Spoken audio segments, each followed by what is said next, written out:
Good morning. I got my brother, Mike Davis from South Seattle Emerald on here. What's going on? How are you? It's a lovely Friday, man. How you doing? Man, I'm doing all right. I'm just staying inside, though. It's looking smoky out the Got window. my windows closed too. Man, it's serious business. So, again, Friday, that means it's time for headlines with the Emerald. We got three headlines here today. Let's jump right into them. First one is a national story. I guess it impacts everybody. It looks like President Donald Trump is not with the diversity training for federal employees. Not at all. He's actually stepped in and stopped all diversity training for federal employees, calling them divisive and anti-American. It sounds like his administration is attacking critical race theory as a whole right now. And while this is a national story and affects the federal government employees, it also affects us in Seattle. The Department of Justice has recently reached out to the city of Seattle about two trainings that we had in June. One training was focused on white staff, and they talked about internalized racial superiority. And they had another training for staff of color that focused on internalized racial inferiority. Um, the Department of Justice is citing Title VII of the Civil Rights Act and saying that you cannot discriminate on employees based on race. However, the director of the Office of Civil Rights has told the Seattle Times that these trainings were not mandatory. They were totally voluntary, and they all fall under the Race and Social Justice Initiative that Seattle has been at the forefront of for years now. And what's going to be the end result of this? And if all diversity training, voluntary or involuntary, is removed, what's this look like a few years from now? Man, it can look bad, I would say, for people of color. I think these trainings a lot of times are what show folks who don't understand how racism and white superiority affect our everyday lives.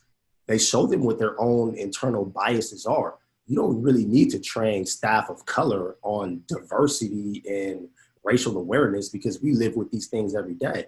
But the white folks in power who have the opportunity to hire people, these are the folks that really need to check their biases and understand that these doors need to be open to more people than just the people that look like them.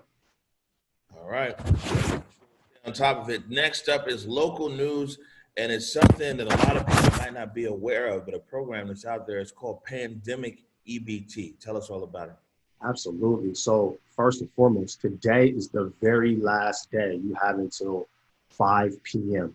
But if you are a parent or you have a child in your household that goes to a K through 12 school in Washington and they receive free or reduced lunch, or their school offered free meals to all students before March, you qualify for Pandemic EBT. Now, if you already receive food benefits, you should have automatically got the extra EBT funds by July 7th. But if you didn't, you should definitely call or get online. Now, if you are not currently receiving food benefits, all you have to do is call the phone number, log on, enroll, and you will receive $399 a month per child. So this is a lot of money for food. So if you qualify, again, you have until 5 p.m. today to register. All right, man, and it looks like Cap is back, or at least on the video game screen.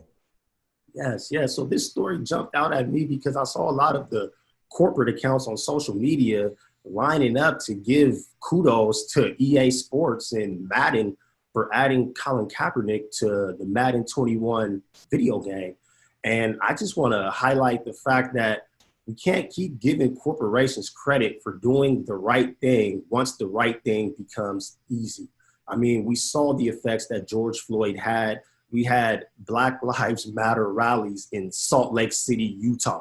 Like, the message has become loud, the social conscience has shifted. So now EA Sports decides to get on board after the last 4 years, not including him in any video games. And in Madden 18 and in Madden 19, they even scrubbed Colin Kaepernick's name from songs on their soundtrack.